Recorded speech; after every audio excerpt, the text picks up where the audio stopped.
নমস্কার। পত্রিকা থেকে কবিতা পাঠ পর্বে আজ আমরা আসাদ মান্নানের কবিতা পড়ব। প্রথম কবিতার নাম আছিয়ারা মরে নাই। লক্ষণ মোটেই ভালো নয়, চারদিকে শুধু ভয় আর ঘনঘোর আতঙ্কের বিভৎসিত ছায়া। অবাক হওয়ার মতো তেমন কিছুই ঘটছে না, বরং এটাই স্বাভাবিক। কেননা মানুষ নামে যারা পরিচিত তারা কিন্তু জীব নয়, শুধু জন্তু। জন্তু ছাড়া অন্য কিছু ইদানিং চোখেই পড়ে না। মিশন সমাপ্ত হলে সারি সারি নিহত গোলাপ রক্তমাখা মেঘ হয়ে উড়ে যাচ্ছে ফ্যাকাশে জ্যোৎস্নায়। হিমাগারে অন্ধকার, কতিপয় হিংস্র জানোয়ার অবুঝ শিশুকে নিয়ে এ কেমন অশ্লীল নেশায় মেতে ওঠে। কে দেবে উত্তর? গন্ডারের চামড়া গায়ে সভ্যতার সুশীল বাবুরা চোখ কান বন্ধ করে মিডিয়া সেলুনে বসে পরম আনন্দে পা দুলিয়ে তৃপ্তির ঢেকুর তুলছে, আর বাল কামানোর খুঁড়ে গোপন বাসনা বুকে ধার দিচ্ছে নাপিত মশায়। হাটে ঘাটে দেখা যাচ্ছে গোবেচারা বণিক বেনিয়া, যদিও আগের মতো খোশ মনে খুব ভালো নেই। তবু তার কায় কারবার ঠিকঠাক বেশ চলছে। নিজের নিয়মে নিত্যদিন সূর্য ওঠে, সূর্য ডুবছে। যদি ভয় সর্বত্রই সারাক্ষণ ওত পেতে রয়, তবে আল্লাহ মালুম গরিবের কি আছে কপালে। আসন্ন মৃত্যুর গন্ধে ঝরে যাচ্ছে পলাশের কুড়ি। মলিন বদনে আমাদের হতভাগী মা জননী। চোর ডাকাতের পাশাপাশি বর্ণচোরা খুনি আর ধর্ষকের ফাঁসির দাবিতে আজ নামে রাজপথে, নিজের শিশুর জন্য সুরক্ষার মহল বানাতে। নিষ্ফল প্রহর গুনতে গুনতে তার চোখে ঘুম নেই। রমজানের ঈদ আসে রক্তে ভেজা চাঁদের বেদিতে। ঈদের জ্বলন্ত চাঁদ পুড়ে পুড়ে ছাই হয়ে গেছে। ভস্মীভূত ছায়ে মোড়া খুকুমণি আছিয়ার লাশ। এ লাশ কবরে নেই, শুয়ে আছে প্রাণের কেল্লায়। আছিয়ারা মরে নাই, অভিমানে ঘুমিয়ে রয়েছে। আসাদ মান্নানের কবিতা। পরের কবিতাটি আমার বসন্ত প্রেম। আমার বসন্ত প্রেম কবিতাটি দুটি পর্বে বিভক্ত। প্রথম পর্ব 1।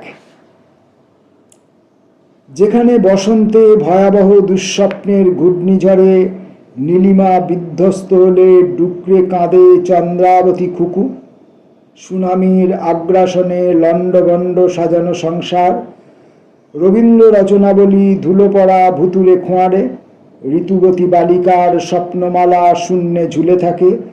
মানুষ লুকিয়ে হাসে, বুনো জন্তু হিংস্র জাগুয়ার অবরুদ্ধ ফিলিস্তিনে নির্বিচার বোমার আঘাতে। নিহত মানুষ মরে, নির্বিকার মানব মনীষা পাথর জড়িয়ে গায়ে মরুদ্বীপে ঘুমিয়ে রয়েছে। চারিদিকে এ কেমন জীবন বিনাশী বর্বরতা। লাশের উপরে লাশ পড়ে আছে। শকুন শিয়াল মৃত্যুর উৎসবে এসে লাশ নিয়ে বিবাদে মিলেছে। বিকলাঙ্গ মানবতা নির্বাসনে গহীন জঙ্গলে নপুংসক প্রতারক চাটুকার চতুর সুশীল। একই অঙ্গে বহুরূপ ছদ্মবেশ ধারণ করেছে জৈবিক নেশার ঘোরে যুদ্ধরত মাতাল বেনিয়া। এ কেমন গণহত্যা নির্বিচারে। চোখের পলকে নিঃশ্বাস নিঃশেষ হয়। দেশে দেশে হায়নার থামা। কে পারে থামিয়ে দিতে? কেউ কি আছেন? কেউ নেই। আছে, কিন্তু হবেটা কি থাকলে? ওদের বিবেক ঘুণ পোকা খেয়ে গেছে। সভ্যতাকে ন্যাংটো করে ওরা নিজেরা উলঙ্গ হয়ে মাঠে মঞ্চে অন্ধের মতন বানরের হাত ধরে নাচে আর বাজায় ডুগডুগি। আরব্যগাথার রসে উল্টো স্বরে হরেক রকম। আসমানি মাহফিলে কি দারুণ ধ্রুপদী বায়ান। এ বয়ানে মর্মাহত সমাহিত আলিম আব্বাস। ছায়ানটে নট আছে, ছায়া নেই ললিত কলায়। বাঘের ক্ষুধার কাছে মর্মভেদী হরিণীর ডাক। অরণ্যে রোদন ছাড়া এ মুহূর্তে আর কিছু নয়। বাঘের ক্ষুধার কাছে মর্মভেদী হরিণীর ডাক। অরণ্যে রোদন ছাড়া এ মুহূর্তে আর কিছু নয়। নাগদেবী মনসার ক্রোধান্বিত অভিশাপ দিয়ে বেহুলা বাঙালি নারী আনন্দের বাসর ঘরেই বারবার বৈধব্যের নিদারুণ পোশাক পাল্টায়।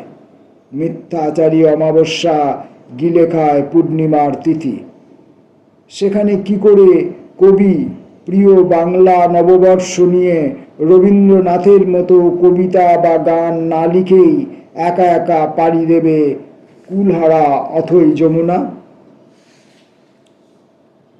আমার বসন্ত প্রেম কবিতাটির দ্বিতীয় অংশ। আমার হবে না লেখা এ বৈশাখে কোনো গান, কিংবা আগুনে তাতানো ভাজা একটি কবিতা। তার চেয়ে বরং এটাই ভালো, কাউকে না বলেই চুপচাপ শ্রীকৃষ্ণের মতো ওই মুরলী বাঁশিটা বাজাতে বাজাতে বঙ্গোপসাগর তীরে শৈশবের চৈত্রের মেলায় ঘুরতে ঘুরতে খুব অন্ধকারে ডুব দিয়ে চলে যাই বৈশাখী বটের মূলে। যৌবনের জ্বলন্ত জুলির দুরন্ত চুলের ঘন মেঘে ঢাকা স্মৃতির ক্যাম্পাসে। অশরীরী ফুলে ফলে নতুনের গন্ধ খুঁজে নিতে এ আমি এখনো হাঁটি তীর হাতে অন্ধ তীরন্দাজ। কখনো ঘুমের মধ্যে ডানাহীন তোমার বাগানে প্রেমিক কোকিল কিংবা কারো অন্তরঙ্গ ছায়া হয়ে উড়ে যায় বেলুনে বাতাস ভরে স্ফূর্তির আনন্দে। সময় ফুরিয়ে যাচ্ছে, তবু কেন ফুরাচ্ছে না আজ হাজার বসন্ত প্রেমে মানুষের গুপ্ত ভালোবাসা? আসাদ মান্নানের পরের কবিতাটির নাম অবিনাশী উপহার।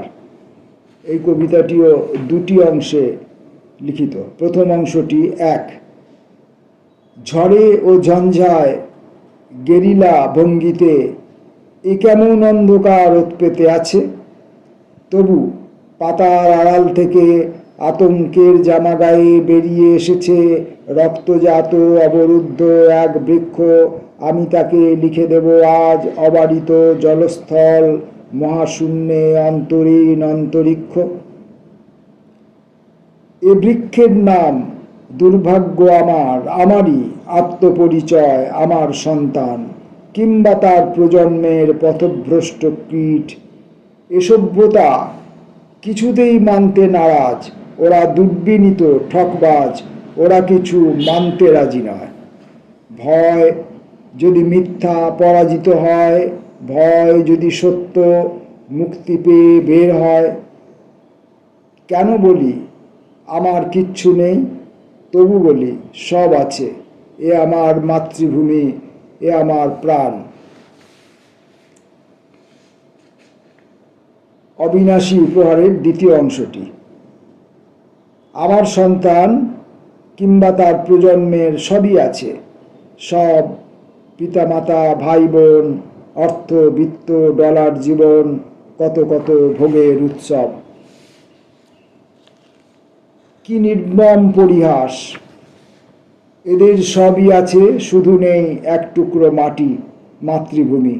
এটা নাকি পুরাতন, এ যুগে চলে না, যেন এক অচল আধুলি। আমার কিছুই নেই, তবু আছে মাতৃভূমি।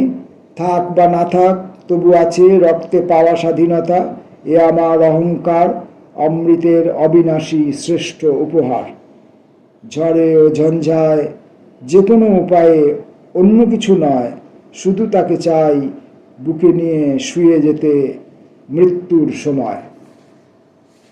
আমরা আসাদ মান্নানের কয়েকটি কবিতা পড়লাম। এই সঙ্গেই আজকের পত্রিকা থেকে কবিতা পাঠ পর্বের ইতি।